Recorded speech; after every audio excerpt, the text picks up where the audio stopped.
என்னோட அம்மாவோட ப்ராப்பர்ட்டி வந்து சேலுக்கு வருது. சேகர் பாபுனுடைய பினாமிக்கள் வந்து 2 பேர் இருக்காங்க. 30 பேர் வந்துட்டாங்க என்னை அடிக்கிறதுக்கு. இந்த மாதிரி மிரட்ட தோணியில் தான் கொண்டு போகிறாங்க. கம்மி விலைக்கு கொடுத்துட்டு போங்க, இல்லைன்னா நாங்கள் வந்து உங்களை காட்டுறோம். எவிடன்ஸ் எல்லாம் இருக்கா? இருக்கு, டாக்குமெண்ட் வச்சிருக்கேன்.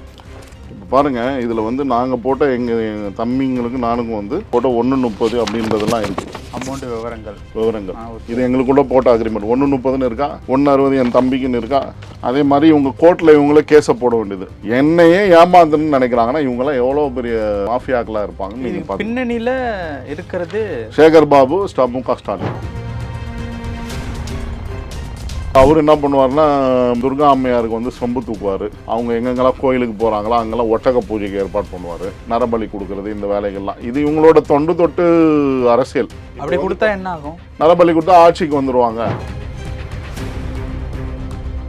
புலியினுடைய திரவியத்தில் வந்து யாகத்தில் போட்டு இது பண்ணுறது, இதெல்லாம் வந்து இவங்க பண்ணுற ஸ்டைலு. எங்கே போவாங்கன்னா, இந்த செங்கோட்டை இருக்குது பார்த்தீங்களா, செங்கோட்டை பார்டரில் புனலூருக்கும் நடுவில் இந்த யாகங்கள்லாம் காட்டுக்குள்ளே வச்சு பண்ண வேண்டியது. இதெல்லாம் வந்து மக்களை வந்து எப்படியோ வசியம் பண்ணுறதுக்கு, தனக்கு ராஜ பதவி கிடைக்கணும், தன்னோட குடும்பம் வந்து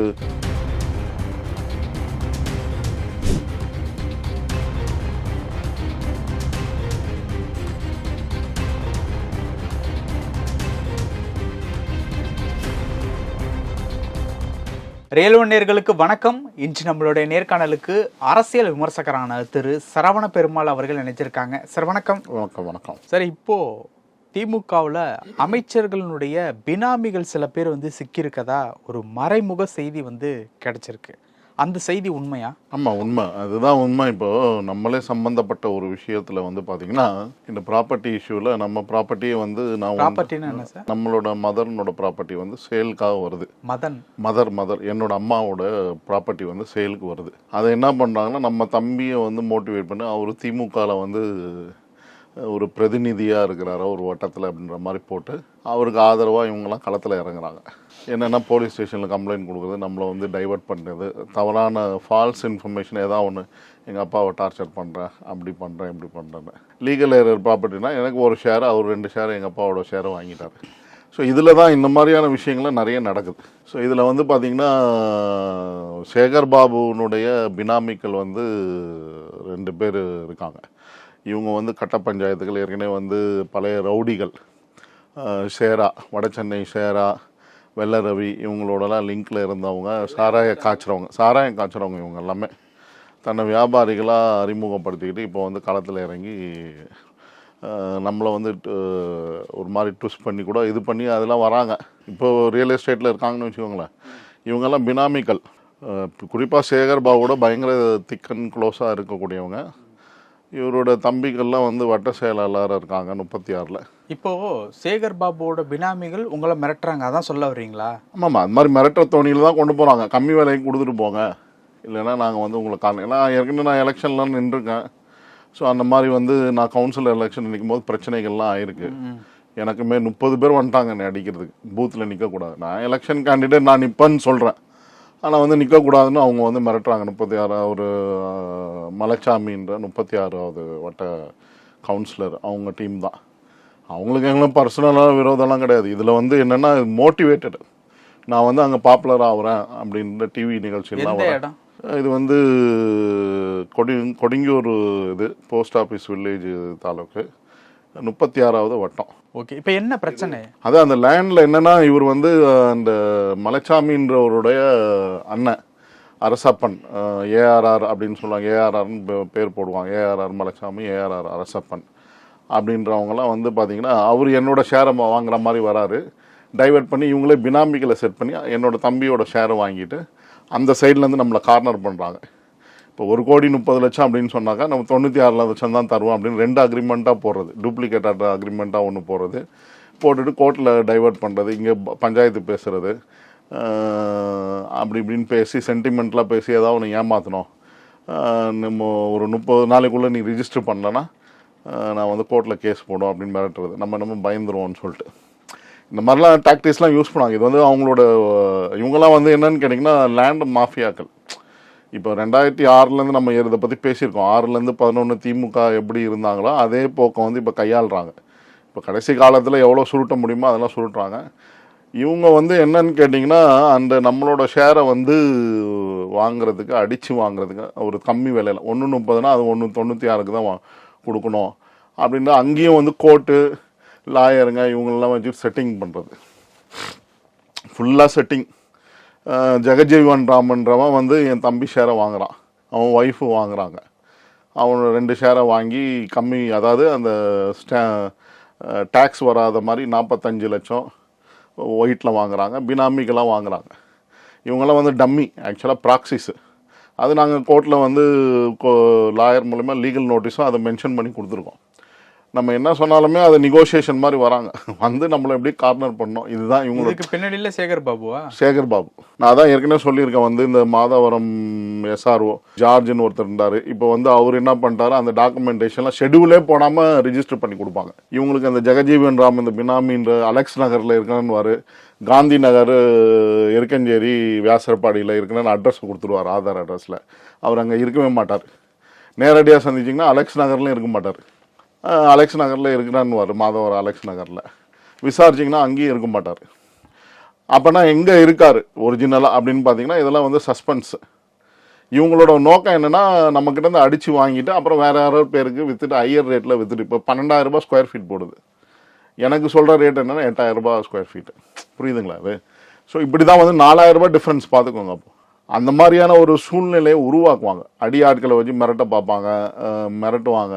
இப்போ வந்து ஒரு 2 கோடி இடத்த ஒரு 30 லட்ச ரூபாய்க்கு கேட்குற மாதிரி, அந்த மாதிரி 30 லட்சம் சொல்லுவாங்கன்னா ஒரு 45 லட்சத்துக்கு கேட்குற மாதிரி வருவாங்க. தாராள மனசு 15 லட்ச ரூபாய் ஏற்றிருக்கீங்க. சொல்கிறேன், அதாவது நம்ம ஒரு நியாய பிரகாரம் சொல்லணும்னா ஓரளவுக்கு தோராயமாக சொல்லணும். நீங்கள் சொன்னது ரொம்ப அந்த மாதிரியும் பண்ணுவாங்க. அது நடக்குமா? ஆமாம். நம்மளாம் விவரம் தெரிஞ்சு இப்போ மீடியாவில் வரோம் அப்படின்லாம் தெரிஞ்சே நம்மளை வந்து இப்போ வந்து அமுக்க பார்ப்பாங்களே ஒழிய, விவரம் தெரியாதெல்லாம் அடித்து வாங்கிட்டு போவோம், மிரட்டிடுவான். கோர்ட்டு கேஸும் உனக்கு தெரியாதுப்பா, நாங்கள் இது பண்ணிடுவோம், அப்படி பண்ணோம், உனக்கு நான் வந்து எக்ஸ்ட்ராவாக இன்னொரு 5 லட்சம் தரேன், வாங்கிட்டு போயிடு அப்படின்ற மாதிரி நடிப்பாங்க. முழுக்க லேண்ட் ஷார்க் இவங்க எல்லாமே. இப்போ இந்த டீலிங்கில் வந்து நம்மளுக்கு பாதிப்புன்றதை விட முக்கியமான விஷயத்தை என்ன சொல்ல வரேன்னா, மக்களுக்கு நம்ம ஏற்கனவே தொடர்ந்து இதை பற்றி பேசியிருக்கோம். எதுக்கு இந்த தொடர்ச்சியான நம்ம சொல்லிக்கிட்டு வரோன்னா, ஏற்கனவே நான் சொல்லியிருக்கேன் அந்த பழைய வீடியோவில் பார்த்தீங்கன்னா, கவுன்சிலரோட அண்ணனோ தம்பியோ இதில் வந்து இன்வால்வ் ஆவாங்க சேகர் பாபுனோட லிங்க்கில். இப்போ சேகர் பாபு என்னென்னா, எதை கேட்டிங்கனாலும் வந்து நீங்கள் என்ன சொல்லுவார்னா, எதனாலும் ஸ்டாலின் என்ன சொல்லிடுறாருன்னா, சேகர் பாபு கேட்டுக்கோங்க, என்கிட்ட வராதிங்க, கிட்டே வராதிங்க, சென்னையை பொறுத்தளவுக்கு என்கிட்ட வராதிங்க. சென்னை, திருவள்ளூர், நம்ம அதை பற்றி சொல்லியிருக்கோம். அங்கே இருக்கிற ரவுடிகளை கண்ட்ரோல் பண்ணுறது. ஸ்டாலின் சொல்லுவார், தமிழ்நாடு வந்து மத்திய அரசாங்கத்துக்கு அவுட் ஆஃப் கண்ட்ரோல் அப்படின்னு. இங்கே வந்து ஒரிஜினலாக வந்து பார்த்தீங்கன்னா சேகர் பாபு வந்து தமிழ்நாடுக்கும் ஸ்டாலினுக்கும் அவுட் ஆஃப் கண்ட்ரோல். அவரை வந்து எதுவுமே பண்ண முடியாது, ஸ்டாலினாலையும் எதுவும் பண்ண முடியாது. அது மாதிரி அவர் என்ன பண்ணுவார்னா, துர்கா அம்மையாருக்கு வந்து சொம்பு தூக்குவார். அவங்க எங்கெங்கெல்லாம் கோயிலுக்கு போகிறாங்களோ அங்கெல்லாம் ஒட்டக பூஜைக்கு ஏற்பாடு பண்ணுவார். அப்படின்னா ஒட்டக பூஜை, இப்போ இந்த கும்கி 2 வந்து பார்த்தீங்களா, யானையை வந்து களபலி கொடுக்கறது, இந்த மாதிரியான வேலைகள்லாம் செஞ்சு ஜெயிக்கணும், நரபலி கொடுக்கறது, இந்த வேலைகள்லாம் இது இவங்களோட தொட்டு அரசியல். அப்படி கொடுத்தா என்ன ஆகும்? நரபலி கொடுத்தா ஆட்சிக்கு வந்துடுவாங்க. புலியினுடைய திரவியத்தில் வந்து யாகத்தில் போட்டு இது பண்ணுறது, இதெல்லாம் வந்து இவங்க பண்ணுற ஸ்டைலு. எங்கே போவாங்கன்னா, இந்த செங்கோட்டை இருக்குது பார்த்தீங்களா, செங்கோட்டை பார்டரில் புனலூருக்கும் நடுவில் இந்த யாகங்கள்லாம் காட்டுக்குள்ளே வச்சு பண்ண வேண்டியது. ஸோ இதெல்லாம் வந்து மக்களை வந்து எப்படியோ வசியம் பண்ணுறதுக்கு, தனக்கு ராஜ பதவி கிடைக்கணும், தன்னோட குடும்பம் வந்து ராஜ பதவி மாதிரி இருக்கணும் அப்படின்றதுக்காக அந்த யாகங்கள்லாம் செய்கிறது. அதுக்கு வந்து நீங்கள் பார்த்துருப்பீங்க ஒரு காணொலி கூட, மக்கள்லாம் வரிசையில் நின்று இருப்பாங்க. சேகர் பாபு வந்து வடிவுடை அம்மன் கோயிலுக்கு உள்ளே போவார். ஐயா எங்களுக்கு கொஞ்சம் சீக்கிரம் விட சொல்லுங்கள், சும்மா ஐயா நானே அவசரமாக போயிட்டுருக்கேன், இது வேறு என்ன சும்மா அப்படின்னு சொல்லுவார் சேகர் பாபு. அந்த மாதிரி இவங்களோட அராஜக போக்கு வந்து அளவராத சூழ்நிலைக்கு உயர்ந்து கொண்டே போகுது. நான் மெயினான பாயிண்ட்டுக்கு வரேன். இது என்னென்னா, நம்ம ஏற்கனவே சொல்லியிருக்கோம், 40,000, அதாவது நம்மளுடைய அறப்போர் இயக்கம் வந்து இதை பற்றி சொல்லிட்டாங்க. ஒவ்வொரு எவிடன்ஸ் இருக்கா சார்? ஆமாம், அறப்போர் டேட்டாவை எடுத்துட்டாங்களே. ஒவ்வொரு எஸ்ஆர்ஓ ஆஃபீஸ்லையும் 580-60 எஸ்ஆர்ஓ ஆஃபீஸ், ஒவ்வொரு எஸ்ஆர்ஓஸ்லையும் குறைஞ்சபட்சம் 40,000 கலெக்ஷன் ஆகுது. டைரக்டாக எல்லாம் வந்து எஸ்ஆர்ஓ ஆஃபீஸ்னா அதுக்கு விளக்கம் சொல்லி, sub register office, okay, register office, sir பதிவாளர், அந்த அந்த தாலுகா சார் பதிவாளர். தாலுகானா அந்த பெரம்பூர் இப்படி ஒரு சுற்று வட்டாரத்தில் இருக்கும். நமக்கு வட சென்னைக்கு மாவட்ட சார் பதிவாளர்னு இங்கே இருக்குது, நம்ம பீச் லைன் ரோட்டில், பீச் ரோட்டுக்கு மாதிரி இருக்குது அந்த கார்னரில். நம்ம அங்கே ஒரு டிசி ஆஃபீஸ் இருக்குது, அது பக்கத்தில் ஜிபிஓன்னு இருக்கும், அது பக்கத்தில் இருக்குது. அது வடசென்னையினோட மாவட்ட ரிஜிஸ்டர் தலைமை மாவட்ட ரிஜிஸ்டார். அதுக்கு போனீங்கன்னா இன்ஸ்பெக்டர் ஜெனரல் ஐஜி ரிஜிஸ்டார் வந்து சாந்தமில் இருக்கார், எல்லாத்துக்கும் கண்ட்ரோல். இதெல்லாம் என்னன்னு கேட்டிங்கன்னா அவங்க வந்து துணிச்சலாக செய்கிறாங்க.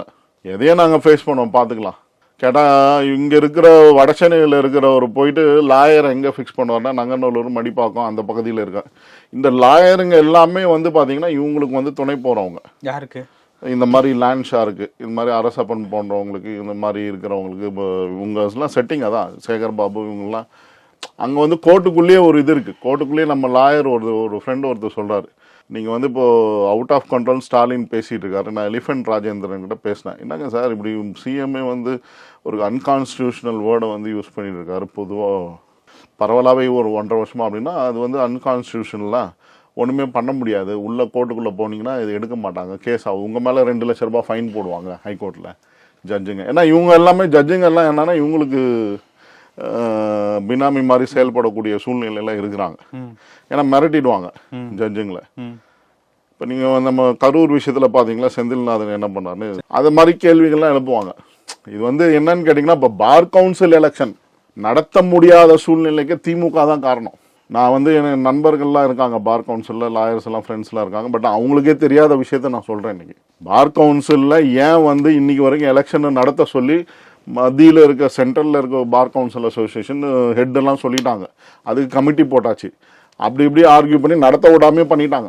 காரணம் என்னென்னா இந்த திருட்டு பசங்கள்லாம் வந்து லாயர்ன்ற பேனரில் வந்து உள்ளே நுழைஞ்சிக்கிட்டு கட்ட பஞ்சாயத்து அங்கே செட்டிங் பண்ணுறது இப்படிலாம் பண்ணிவிட்டு காசு சம்பாதிக்கிறது.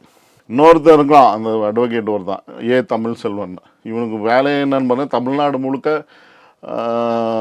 எவன் பொண்டாட்டி எவன் புருஷனுக்கு வந்து செட் ஆகலை, அது எப்படி விவாகரத்து ஆகுது, அங்கே ஒரு 10 லட்சம் அடிக்கலாமா அப்படின்றதான் வேலை இவனுக்கு. இவ்வளவு ஓப்பனா சொல்றீங்க, இவ்வளவு விஷயத்தை சொல்றீங்க, எவிடன்ஸ் எல்லாம் இருக்கா? இருக்கு, நான் கொண்டு வரேன்னா இன்னும் அடுத்த கட்டத்தில் உங்களுக்கு காமிக்கலாம். டாக்குமெண்ட் வச்சிருக்கேன்.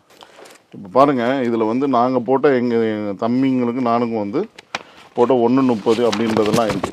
அமௌண்ட் விவரங்கள் இது எங்களுக்குள்ள போட்ட அக்ரிமெண்ட். 1.30ன்னு இருக்கா, 1.60 என் தம்பிக்குன்னு இருக்கா. அதே மாதிரி இவங்க கோர்ட்டில் இவங்களே கேஸை போட வேண்டியது 176/2023 போட்டு அந்த ஜட்ஜு என்ன பண்ணுறாருன்னா நம்ம போயிட்டு நவம்பர் வாக்கில் வந்து 4ஆம் தேதி வாக்கில் ஒரு ஹியரிங் வருது. அதுக்கு முன்னாடியே வித்துடுறான் என் தம்பி இவங்களோட செட்டிங் பிரகாரம். இவர் வந்து காக்னிசன்ட் டெக்னாலஜிஸ்ன்ற ஒரு கம்பெனியில் வந்து ஓசூரில் இருந்துக்கிட்டு பெங்களூரில் வேலை செய்கிறாரு.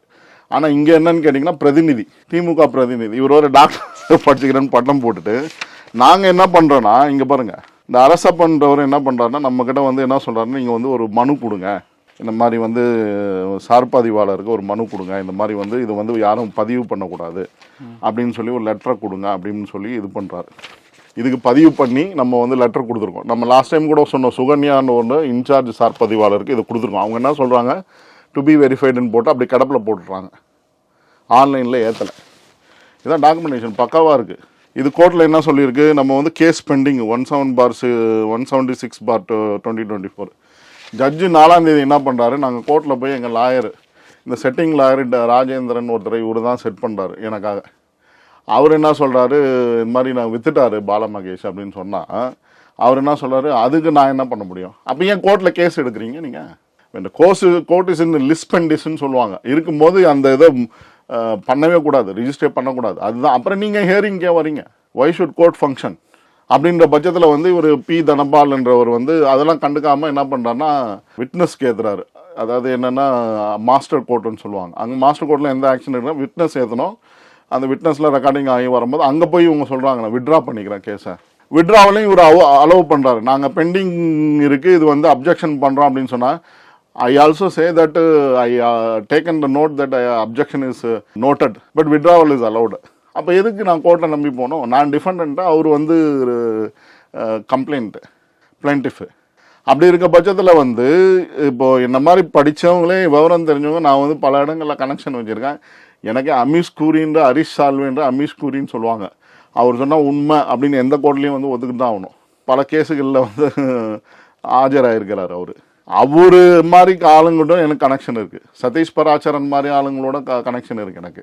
என்னையே ஏமாத்தணும்னு நினைக்கிறாங்கன்னா இவங்கெல்லாம் எவ்வளவு பெரிய மாஃபியாக்களா இருப்பாங்கன்னு நீங்க பாருங்க. பின்னணியில இருக்கிறது சேகர் பாபு, மு.க. ஸ்டாலின். ஆமா சார், உண்மை அதுதான். இதுல வந்து ஓப்பனா பயப்படுறதுக்கு ஒண்ணும் கிடையாது. பாருங்க, நான் வந்து ஆன்மீகவாதி. நான் என் உயிர் போனாலும் பயப்பட மாட்டேன். எல்லாத்துக்கும் தயார். நான் எல்லாத்தையும் பார்த்தவன். நான் எல்லா மாதிரி ஆளுங்களும் நான் பழகியிருக்கேன். புரியுதுங்களா? காஷ்மீர் வரைக்கும் தைரியமாக போயிட்டு வரேன்னா, சொப்பூரான்ற ஆப்பிள் மார்க்கெட் வரைக்கும் போயிட்டு வரேன்னா என்ன இப்போ பல பேர் த்ரெட்டன் பண்ணி தான் அமிச்சாங்க. அங்கே போயிட்டு வரதுல ஆள் காலியாக. ஆனால் பயப்படாமல் நான் போயிட்டு வந்தேன். ஆன்மீகவாதி. இப்போது இந்த அப்ஜெக்ஷன் லெட்டர் கொடுக்குறோம் 26/6. எப்போ இவங்க ரிஜிஸ்டர் பண்ணுறாங்க? 24/10/2025 ரிஜிஸ்டர் பண்ணியிருக்காங்க. அப்ஜெக்ஷனுக்கு அப்போ என்ன ஆச்சு? இந்த ஜார்ஜ்ன்றது இந்த சுகன்யாவா இந்த அம்மா சுகுணாவா சவுகார்பேட்டு ரொம்ப ஃபெட்டு. யாருக்கு? சேகர் பாபுக்கு இந்த அம்மா ரொம்ப ஃபெட்டு. சவுகார்பேட் சப் ரிஜிஸ்ட்ரார் இவங்க.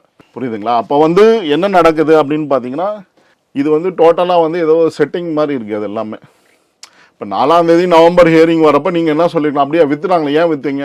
அவங்க கவுன்சிலில் அவங்க கவுன்சில் என்ன சொன்னாங்க? ராமானுஜம் அசோசியேட்ஸ்ன்னு சொல்லி அவங்க அந்த ராமானுஜம் அசோசியேட்ஸினுடைய பையன் வந்து கடலூரில் ஜட்ஜு பாலாஜின்றவர். பார்த்துக்கோங்க, இது எவ்வளோ பெரிய செட்டிங். உங்களுக்குள்ள ஒரு நெட்வொர்க்கு. தனபால் என்ற ஜட்ஜுன்றவர் கரூர்காரர். இவங்க எல்லாம் வந்து ஏதோ ஒரு லிங்க்ல இருக்கிறாங்க. அப்போ நீங்கள் எதை வச்சு அலோவ் பண்ணுறீங்க? நீங்கள் இப்போ எங்களை மாதிரி படித்து இன்டர்நேஷ்னல் கனெக்ஷன் உள்ள இப்போ எனக்கு வந்து இன்விடேஷன் வந்திருக்கு அமெரிக்காவிலேருந்து, ட்ரம்ப்னோட டீம்லேருந்து. புரியுதுங்களா? விசிட்டுக்கு. இதுதான் இப்போ லேட்டஸ்ட் நியூஸ். பட் என்னன்னு கேட்டிங்கன்னா, நம்மளை மாதிரி விவரம் தெரிஞ்சவங்க இது பண்ணுறவங்களே இவங்களை ஏமாத்துறாங்களே, இவங்க எவ்வளோ பெரிய இதுவாக இருப்பாங்க பாருங்கள். லேண்ட் ஷார்க் இது வந்து டோட்டல். அதாவது என்னன்னு கேட்டிங்கன்னா, 2011 6லேருந்து 11 அடிச்சு பிடுங்கினாங்க. இப்போ வந்து திறமையாக வந்து டெக்னிக்கலாக பிடுங்கணும்னு பார்க்குறாங்க. எங்கெங்கெல்லாம் பிரச்சனை நடக்குது. அது இல்லாமல் இந்த தமிழ் செல்வன், அந்த தமிழ் பேலஸ்னு ஒரு கல்யாண மண்டபத்தை ராங் டாக்குமெண்டேஷனில் அதுக்கு இதுவே கொடுக்க முடியாது அந்த கல்யாண மண்டபம். அந்த மாதிரி பல கல்யாண மண்டபங்கள் வட சென்னையில் இருக்குது. அந்த மாதிரியான இதெல்லாம் ஃபயர் இதுக்கு வந்து சேஃப்டிக்கு ரெக்கார்ட்ஸ் கிடையாது. எதுக்கும் சரியான ரெக்கார்ட்ஸ் கிடையாது. இவங்க இஷ்டத்துக்கு ஏதோ ஒரு கல்யாண மண்டபத்தை நடத்துகிறாங்க. அந்த தமிழ் செல்வன் அட்வொகேட் வந்து இதே வேலை தான். 10 லட்ச ரூபாய் எங்கேயாவது டைவர்ஸ் கேஸில் கிடைக்குமா, 2 பேரும் மூட்டி விட்டு சம்பாதிக்கலாமா அப்படின்ற அலையிறது தான் இவங்களோட வேலை.